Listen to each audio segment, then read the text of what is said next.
Never heard of the Millennium Falcon?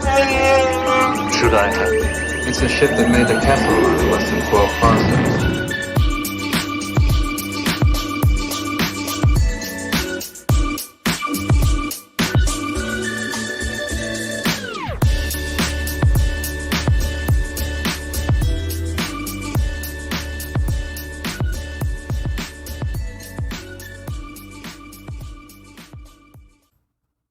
Welcome back, everybody, to another episode of Clone Wars Commentary. I almost said Kessel Run Weekly. Technically the same thing, Oops. but this is the offshoot of the main show.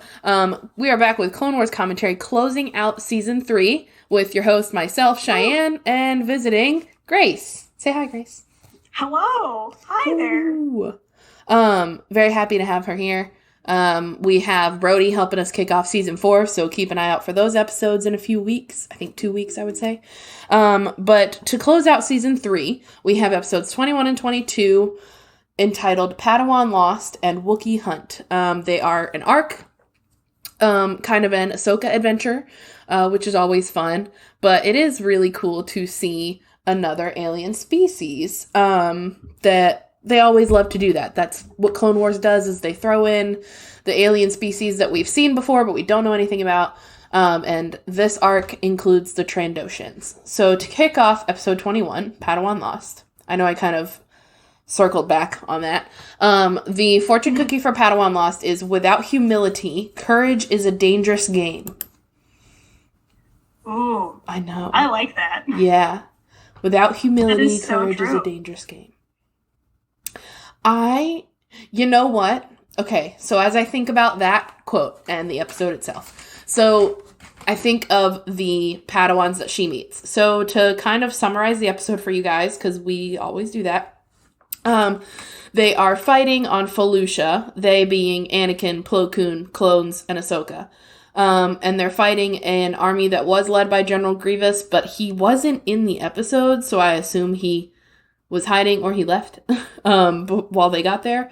And so they were just kind of fighting to take back over the little base. And they, amidst all of this fighting, the Trandoshans take Ahsoka. We have some other little minor details that I'll go over in a little bit, as far as like the artillery walkers that are a really cool little ship thing that they had. And some clones that we meet.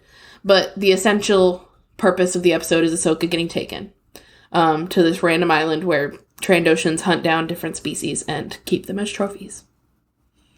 So, in reference to the fortune cookie with all of that information, without humility, courage is a dangerous game, those other Padawans that she meets they have humility, but like to the point where it was debilitating.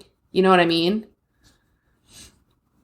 Like, Yeah, I totally understand that. yeah, like she has humility based off of her training with Anakin. So she knew that her being courageous was like a valid feeling, and like that she had that confidence and ability to be courageous in that way. Does that make sense? Yeah, it totally does. I feel like it took me a minute to get there. I also got my words confused and forgot what humility means for a second.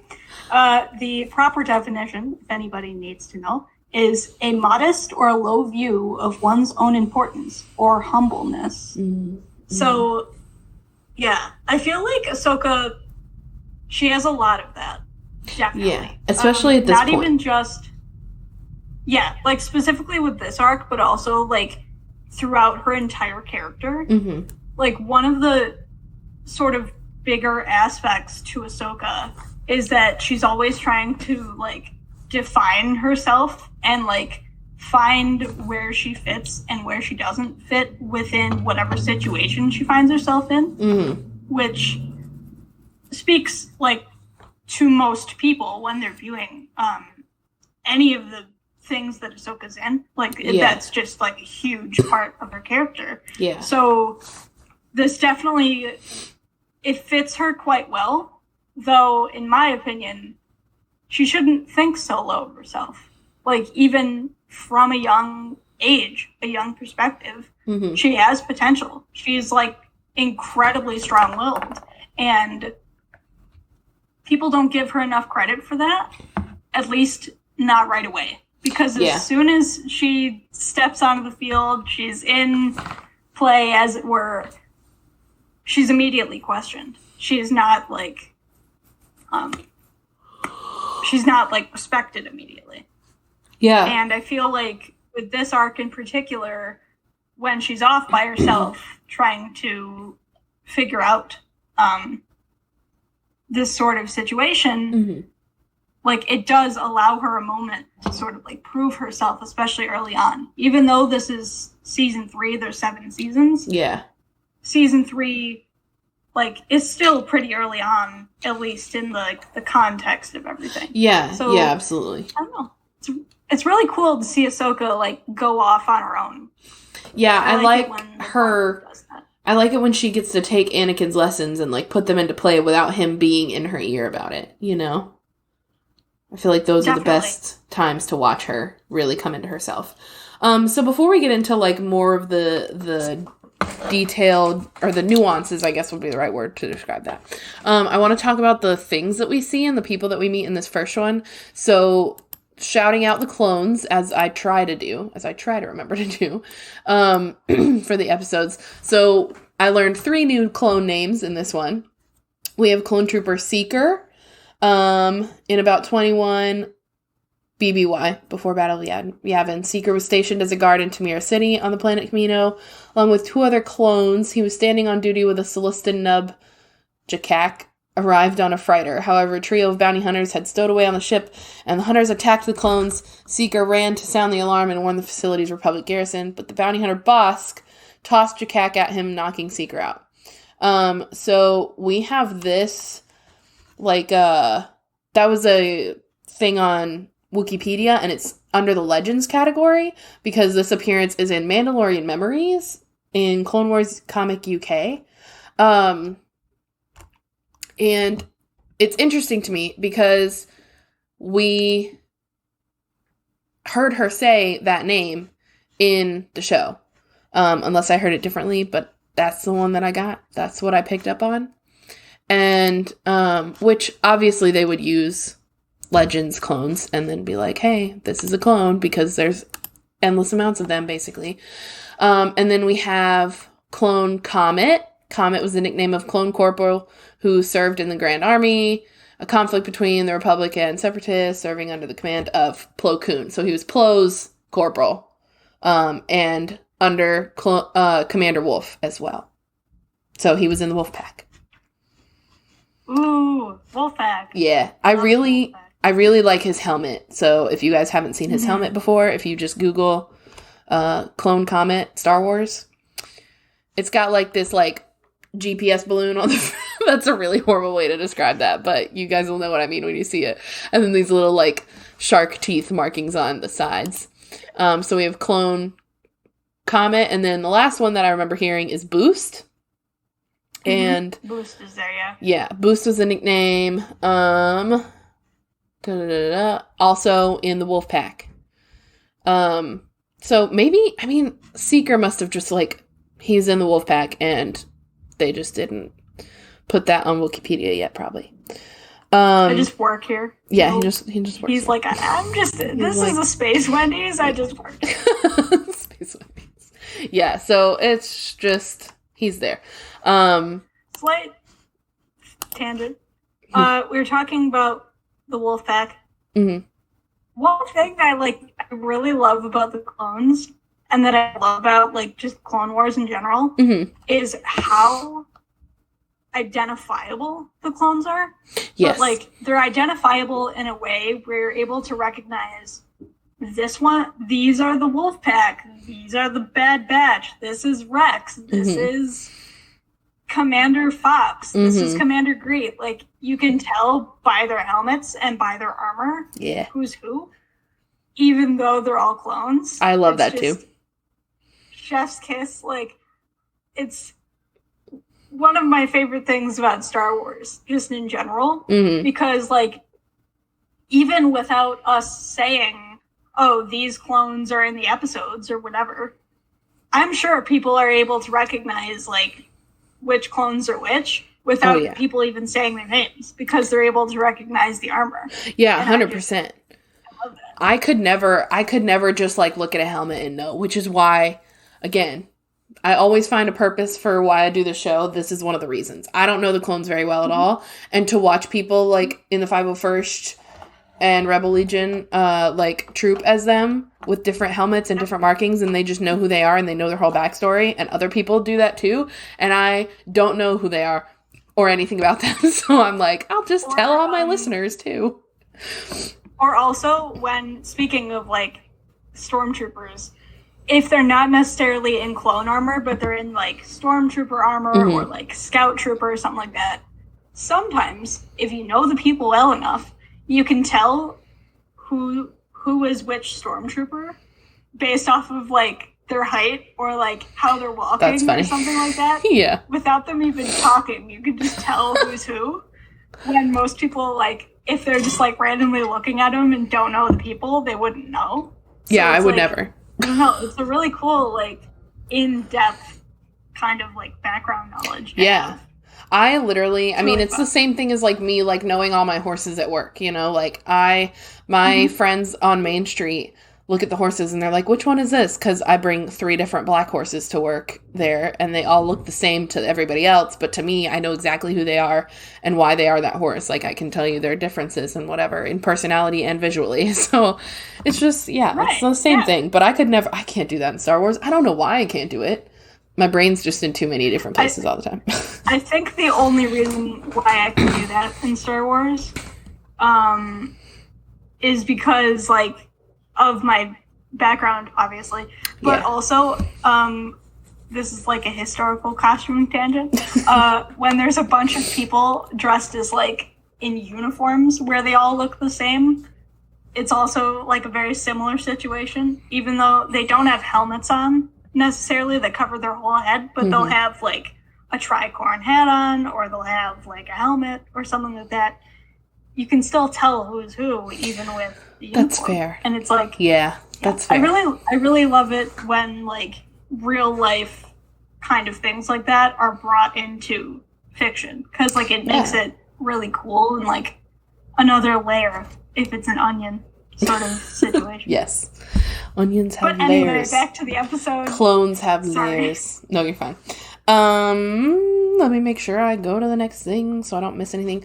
Oh, I wanted to look up artillery walkers. I didn't, but for those of you that want to, basically they have this walker that looks like the giant one that, like, Rex and all of them are in Rebels, but it's a smaller form of that, and the clone is, like, on top in a seat, in a gunner seat, and it's like pew pew in while they, like, lean back in, like, a recliner. I didn't look it up, but it is a really cool. It's like a tripod? Kinda. It's a really cool walker to look at. Anyways. And another, like, fun little moment from this one, not necessarily, like, information. Anakin is asking Ahsoka to come in after she's already been captured. And she's like, come in, answer me, what up, whatever. And then he says, where could she be? And I immediately thought of Luke yelling about C-3PO. That part lives in me because I hate it so much. Because he says, oh, where could he be? Like, 6 times. I'm like, shut up.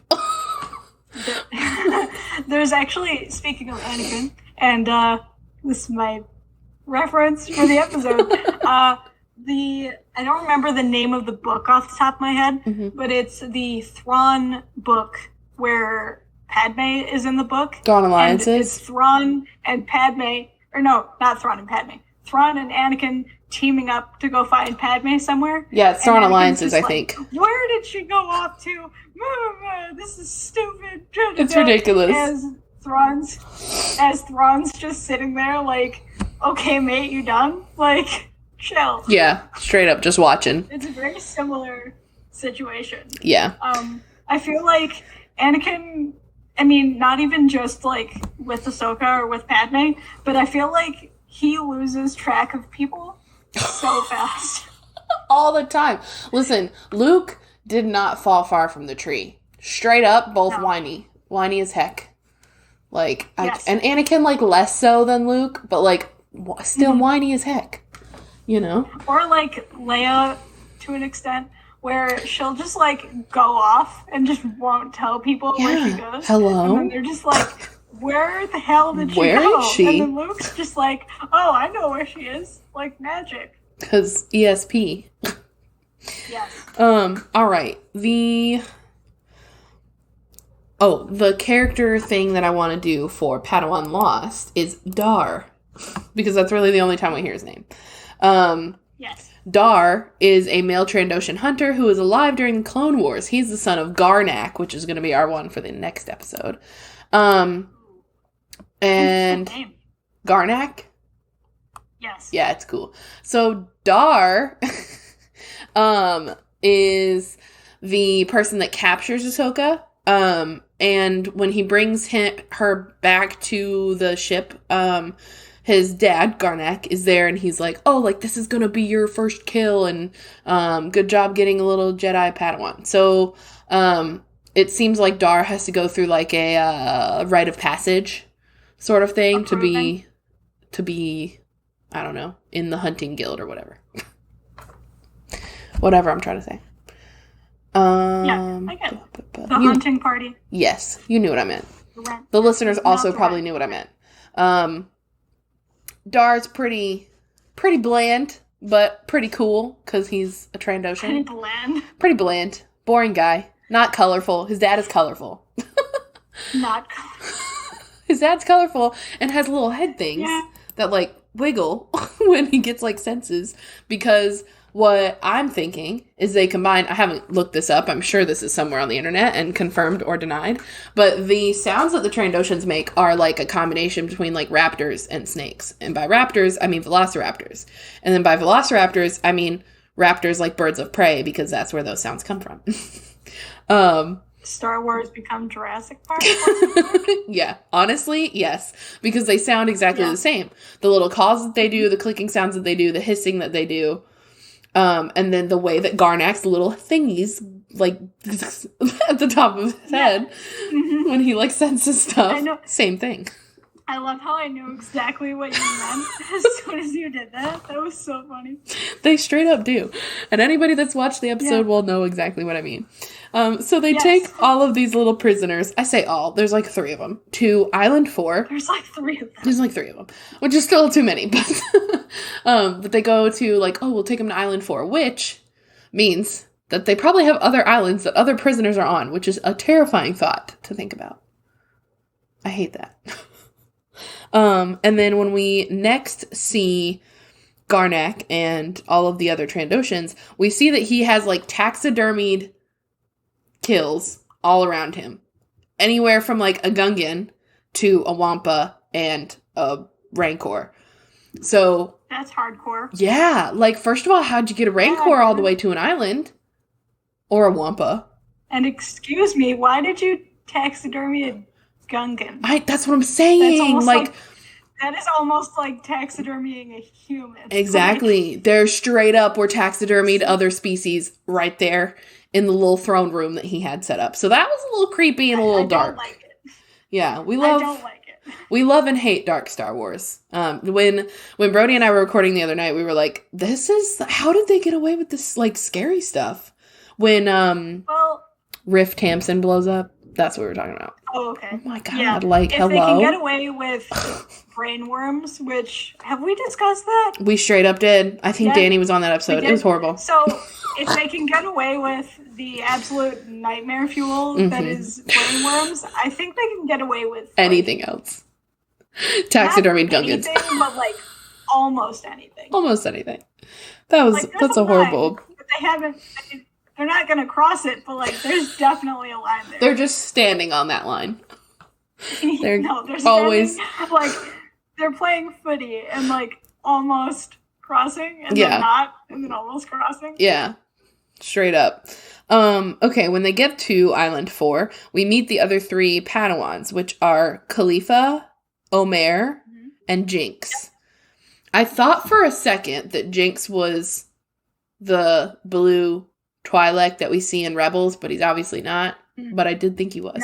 No. Only because his accent was very similar, which Twi'lek accents are, obviously, but not all of them are usually the same. So I definitely was like, oh, that sounds familiar. And also, so his name sounded familiar. But I fact-checked myself and I was wrong. They all make it out alive, right? Yes. Okay. So they all make it out alive. And They do. we venture into this conversation for this one of the savior versus survivor mindset, because Ahsoka comes in and is like, we gotta fight and we gotta do this. And they're all like, no, we just need to like live, because we've seen a lot of people die on this island, which is like hard. And Ahsoka, the one thing I do really like about Clone Wars is it does give our characters time to think, even if it's not for a long time. They make the animation obvious enough where it's like, okay, Ahsoka has like really sat down with this concept and is thinking about it. Even if for us it's a minute of her facial expression changing, we know that like, oh, well, they spent the night, so we know that she probably thought about this all night. So I do really like that about Clone Wars. They don't just like brush it off and let them go, you know? And also, like, it's not like they're facing this type of situation every episode or every arc. Right. So when they do, it always tends to, like, not to, like, it wouldn't, like, bite him in the butt, so to speak, but it always kind of would come back in a way and be, like, where they had to reconsider their previous choices or whatever, have you, in what they're doing. Right. In order to move forward. And that's just, like, it's not even just in these episodes where that's faced. Like I said, that's even throughout all of Star Wars. I'm not going to call it like a hero's complex, because it's not, but it's sort of like a situation of like, if I, meaning whoever is facing the situation, can save you all with my sacrifice, then I'll do it. Yeah. But when they make that decision and there's like other people with them, usually the other people are like, no, let's find another way. There's always another way to do it. Yeah, there's some sort of balance. Instead of just like the end all be all straight down the tunnel type approach. Right, absolutely. Yeah. So this one for me, and this goes back to us talking about the quote of humility. Ahsoka definitely has like Anakin's ego at this point. But this is one of the first times that we actually get to see her have the confidence within that ego. Because it's worth it. Because not only does she succeed, but she like does have the training and the know-how now at this point in her training to help these other Padawans at least fight for their lives. And just like you said, like being willing to sacrifice for a greater cause. And they've been out there so long that they lost that, you know, not their fault. And then the last thing that I want to mention in this episode is the little baby owls. Little baby owls keeping an eye on her. Little babies. I feel like that's just like also, a nugget that they wanted to plant. It's not, I mean, is it technically foreshadowing? Because, like, it happens after... I don't know. Is it... I think it could be. At least, like, in my opinion. Because, like, spoilers, like, Ahsoka spoilers, blah, blah, blah. Those owls, I don't remember the name of them off the top of my head. Me neither. But, I have one. Yeah. But they show up, like, almost every time Ahsoka shows up somewhere. Including, like, huge spoilers right now. Skip if you need to. Skip if you haven't seen it. Especially in The Mandalorian. Yeah. Like, when she shows up. Yeah. Owl's there. Hey, buddy, what up? What's good? And it kind of, it's cool because it's not like an Easter egg of sorts. It's sort of like a it's a part of her. Yeah, exactly. Yeah. Where it's the type of situation where, like, if one goes somewhere, one, like, this other will follow. It's like that type thing. Yeah. And it's not just like... To quote Titanic, if I jump, if you jump, I jump, right? Like, you know? Yeah. Yeah, it's not just like... I don't know why I thought of that. Listen, I haven't seen the Titanic since I was a child, but I knew exactly what you meant when you said it, so... I just watched it, like, last week, because I just felt like it. I don't like the Titanic. Everybody shuts off the podcast. What? I'm not gonna judge. This isn't a Titanic podcast. Yeah, Back fair to enough. what we were saying. Fair enough. I don't like it. I don't know why. To be fair, like I said, haven't seen it since I was a kid, so that could probably have changed. So that's it for episode 21. Episode 22 is promptly entitled What? We missed one thing in episode 21. What did we Doesn't one of the miss? Padawans die? I don't know. I don't think so. I think so. The other two hold prisoners on. that came with Ahsoka did.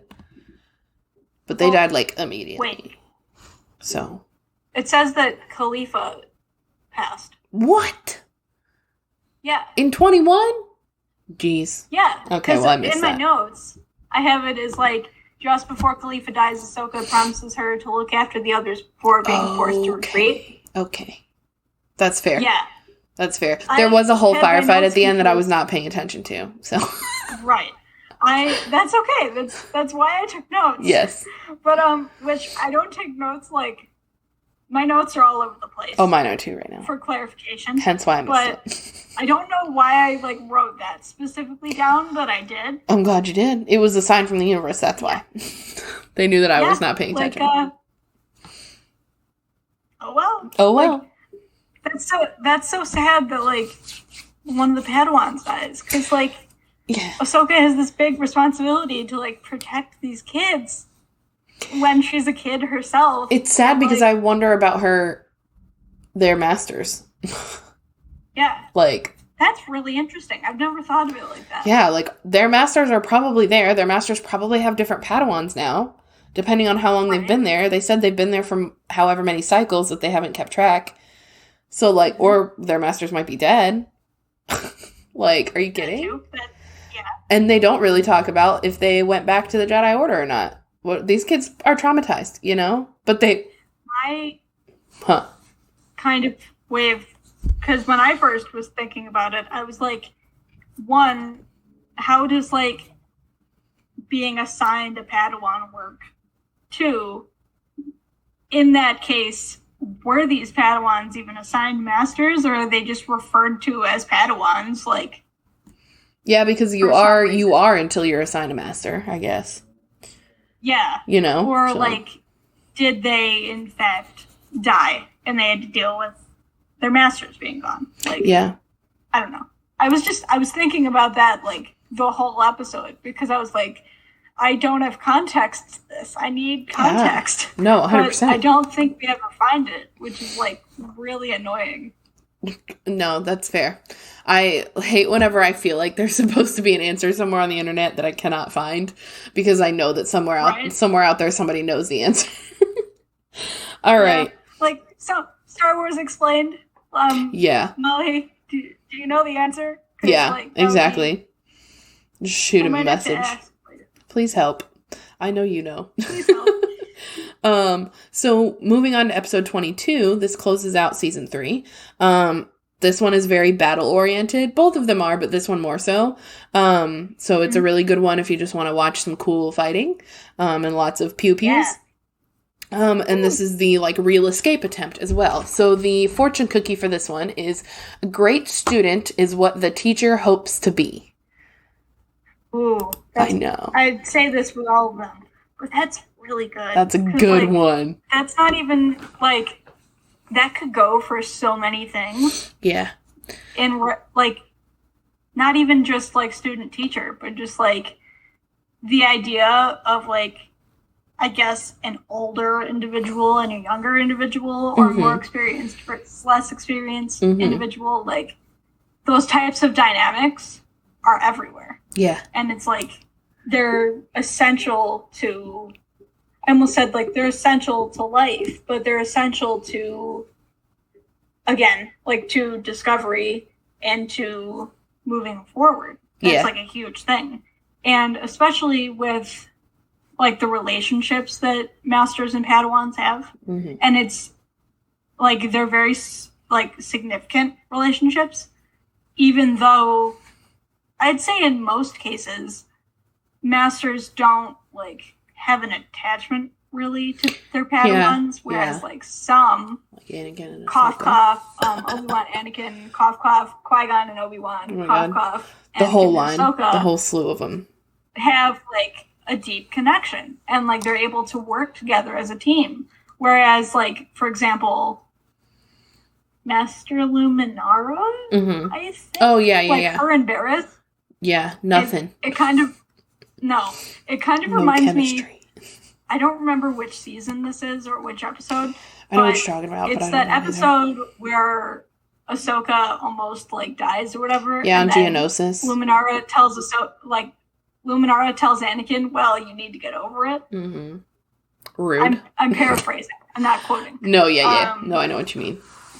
It reminds me of that because, like, Luminara, even though, like, Barris kind of ended up off the deep end, so to speak, she still could have learned, like, quite a lot from her Padawan. Oh, yeah. 100%. Yeah. For this one, I immediately think of, and this is jumping ahead, but who cares? I immediately think of at the end of the episode, whenever her and Anakin meet back up and just kind of like the feelings between them and the explanation and how proud Anakin is of her and how thankful Ahsoka is for him. It's like all Anakin wants is for his student to be great. And he knows that if that has happened, that he has also been a pretty good student and they both have so much to learn from each other still, and that she wouldn't be where she is without him and vice versa. So it's just like, I feel like speaks to their relationship. So, and in this episode specifically. Yeah.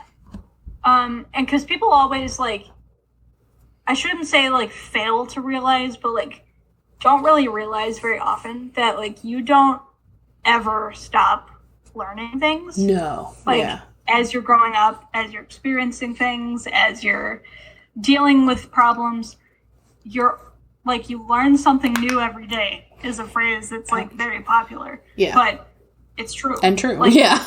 You're always learning. It's not even just, like, when you're a student or if you're involved in academia. Mm-hmm. It's all the time. And, like, this episode in particular, or this arc, I should say, is an example of that. It's a really great example. Because, like, sometimes the best way to learn things, or the best way to kind of gain perspective from experience, is to either do something on your own, do something with a group of people, or do it as a partnership. And it can be challenging situations, it can be easier situations, it doesn't really matter. It's just that sometimes they can be quite significant. And this was definitely one of those moments, like, for Ahsoka, but also for Anakin and for the other Padawans. Like, they definitely came away with something at the end of the day. Yeah, especially after losing Khalifa and having to deal with that. And then also having to see, like, Ahsoka being the one in the lead and all of them knowing that, like, they definitely could have done this, but maybe not, you know? I think the probably coolest, well, not the coolest thing, but one of the best parts about this one is obviously Chewie. So a little description. Basically, Ahsoka and the younglings are trying to get away. Chewie shows up. He is starting to, like, grab parts from an old ship, or the wrecked ship, not an old ship, and try to get a distress signal out, which I think does work at some point, because General Tarful, which we know from movies and whatnot, shows up to help rescue, as does some clones and Jedi as well, right? Yeah. Right. I, like, panicked for a second. I completely forgot for a second that Chewie was in this episode, because I confused Chewie for, like, the other Wookie Padawan. Oh, the little Wookie Padawan. Moment. And I was like, I forgot his name. I'm like blanking. I don't know his name either. They do look really similar. I was thinking that earlier, because I was like, when I was watching it, Chewie looks really young because of the way the animation looks. And I was like, ooh, he looks so different. But he doesn't. He's just in different animation. So I was like, what's going on? I'm so confused. Now this makes sense. Yeah. Garnak does say something which I thought was like a really good description. He called the Padawans organized, bold, and now they have a Wookie. And I thought that was cool. Because it like speaks to volumes to the fact that like Wookiees are such a boss species. Like people are scared of them. Like this is a Marvel reference, but it's like that whole I have an army, we have a Hulk type situation. Yeah, so exactly. Chewie is the Hulk of the Star Wars universe. 100%. 1,000%, actually. Like, that's it.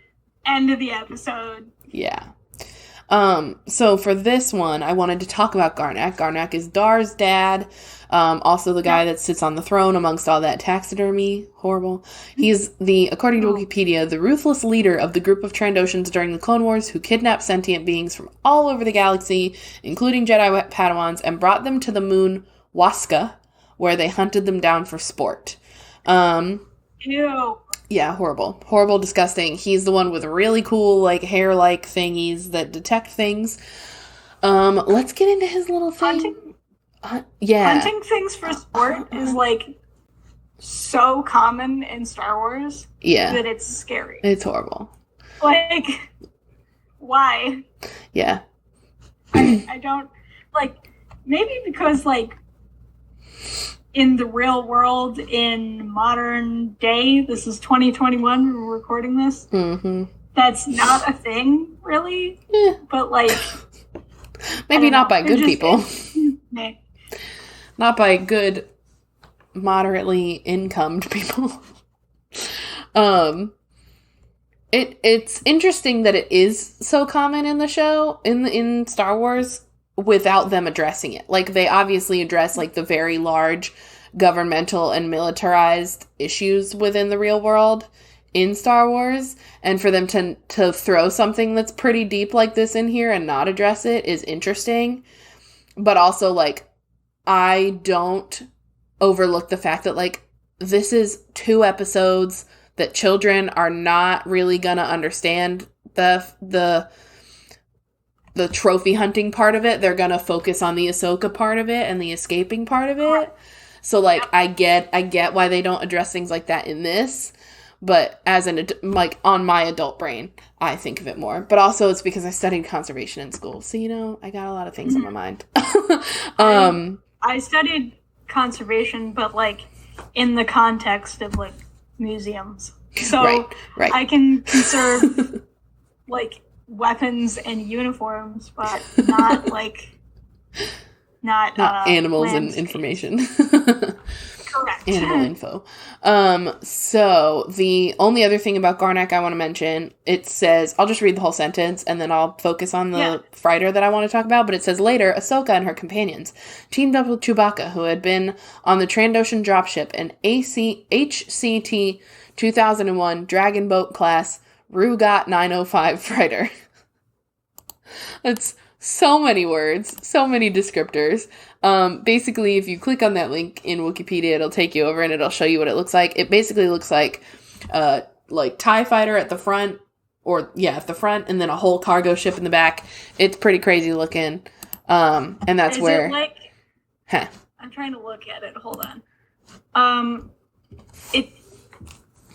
It kind of looks like a TIE fighter was glued onto the barge. Yes, like a barge is the right barge. word. Yes. Mm-hmm. That's what it... It's just the shape of the... vibe it's giving me. Just the, like, shape of the wings at the front really is the only thing that makes it look like a TIE fighter. Like an echelon, not like really weird. Like a regular one. I like how I described that as it's glued to the front of it. Glued to it. Not welded, not made that way, glued properly. It's super glued. It's super glued. That's fine. It's super glued. Yeah, the strongest, probably. So, when we first meet Chewie in this episode, we get to hear the classic Star Wars theme, which we don't hear very often in the show. So that was nice. And then Ahsoka battles Dar's dad, Garnak, And then in the end, this is another one. I didn't pay a lot of attention to the details. But the ending is Anakin being big proud of Ahsoka. So what did I miss, Grace? Yeah, big dad moments. I would say he's not having a dad moment. He's having a big brother moment. Big bro moment. I said dad moment at first as like a joke. And then I was like, no, that wouldn't make sense. No, big bro moment. Big brother works better. Yeah. I think that's all I've got for these 2 episodes. A great way to close out a season. 100% for sure. Yeah. We love seeing Ahsoka's growth. Especially, I'm getting like a little nervous because I'm like, oh my god, we're already in season 4 and I'm actually having time to record right now. So that means we're going to get closer to season 7, which I know I already recorded, but I'm going to rewatch it. I'm going to cry. Question. Yeah, what's up? How do you feel about like 2 episode arcs versus like 3 or like, I think there's a couple of 4 episode arcs. I definitely like the 3s. I like the 3s, but I'm a like, like when people have to like turn the volume to a specific number, I'm like a 3 and a 5 type of girl. Or like a 2 and a 5 type of girl. So I feel like 3s with the arcs are really nice simply because it also gets me through this podcast a little faster. And I know that that's more of a logistic way to think about it, but yeah, I like the 3 episode arcs. Yeah. I think for like watchability, I like the 2 episode arcs because you start with one and you end on a cliffhanger, you watch the other one, but then you're not committed to any more. This is a bit of a time skip, but how long are the arcs in season 7? I think 3. 3 episode? Yeah. Because I thought the finale arc was 4 episodes. You know what? I don't know off the top of my head. I haven't watched season 7 since it came out. Because me neither. Yes, because I refuse. Or like a little bit after it came out, because I was doing a little bit of research for a friend of mine who is making 332nd armor right now. Because I said to him that I would help him paint his helmet. Mm-hmm. So that's like the last time I watched it. Yeah, so I don't remember off the top of my head. It's 3 4-episode arcs. So 12 episodes total. 3 4-episode arcs. Yeah, that makes more sense in my head too. I think 4-episode arcs fit something like season 7 better than it fits like previous seasons. Yeah. Like if there was a 4-episode arc in like season 2 or season 3, it would be really confusing. At least in my opinion. I feel like if they did it now, like if Clone Wars didn't exist before and they were writing Clone Wars now, they could do 12 episode seasons, 3 4-episode arcs, and only focus on like bigger stories. So like when Obi-Wan says like that business on Nemoidia didn't count. Cato Nemoidia didn't count. Stuck or whatever. Yeah, we could do 4 episodes of whatever happened on Cato Nemoidia. You know what I mean? Like if they wanted to just fill in some blanks and like make the story deeper and show us their relationship, so then they would like omit like the droid episodes and the like, unfortunately, like the Jar Jar episodes, which I know are really good episodes in the show actually. But I like which I love what we have. Don't get me wrong. I'm just saying that if they were to write it now, that would actually probably be a pretty good method of just like getting it done. You know what I mean? So. Well, I'm just asking, like, from your screenwriting point of view. Yeah. Like that sort of thing. Like how you kind of thought about it. Yeah, I haven't. I want to think about it more because for what I'm writing and writing for TV, I'm writing like a dramedy. So, and it's. All I have planned out in my head are 3 seasons. So I don't know. I obviously want to be able to go beyond that. And mine isn't really arcs because it's like a road trip show. And then they eventually at the end of the 2nd season, they get to a like standpoint. And so then it could be like little arcs. But I would have to like experiment with like writing a Star Wars show, a Star Wars TV show, and see how I feel. So I can get back to you on that. If you need a Padme, hit me up. You know what? I might. Yeah. I don't know if I could write Padme that well. She's amazing. I can help. Yeah, you definitely would be my my person, be at the round table, if you will. All right, so we are almost closing in on 45 minutes, which is perfect timing. That's my goal for these episodes. So if you want to tell the people where they can find you. You can find me as the admin and head moderator over at twitch.tv/WookieDan. It's changed from Kessel Run Weekly now. It's Wookie Dan. As well as our Kessel Run Weekly Discord server. And I'm also working on, once I finish my bachelor's degree, I will be going back and doing the Kessel Run Weekly book reviews. Oh, nice. Hopefully, like, going back and doing, like, the High Republic books and that sort of thing now that they're starting to come out. Because I'm very excited about those. I'm very excited. I haven't read any of them yet, but I'm looking forward to it.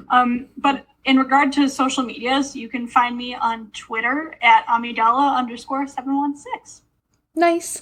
Or on Discord, hanging around. What? Or on Discord, hanging around. Oh, I was like, or _ hanging around, and I was like, what? Hold on, No. You can find... Rusting around, hanging around. You can find me personally at CJerica on Instagram, at CJerica95 on Twitter, or on my personal blog, thekybercrystal.wordpress.com. Crystal does have 2 L's in it.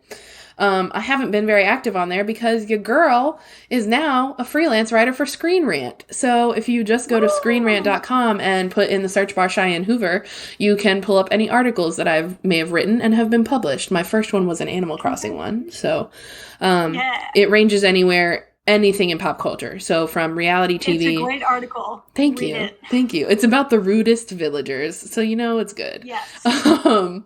And I got lots of content from friends. So check that out on Screen Rant. And you can follow the main channel, Kessel Run Weekly, at Kessel Run Weekly on Facebook, Instagram, and Twitter. You can join our Facebook group, The Kessel Crew. We will post polls in there every now and then. And then that's where you can find like our new episode posts. So we'll just post when we have one up. And it's just a really great place to create some Star Wars conversation. So even if we don't make posts, you are always more than welcome to submit some and create Star Wars combos with other fans. I think that's it. If you want to leave a review wherever you listen, please leave a 5-star review and we might be able to read it on the show, on the main channel show, not the Clone Wars commentary one. Unless you have updates for us, you need to leave a review for us over here at Clone Wars and we can read that one as well. I think that's it. Thank you so much, Grace, for being here. Thank you for having me. And thanks. It's fun as always. Yeah, fun as always. Thank you all for listening and may the Force be with you. Always.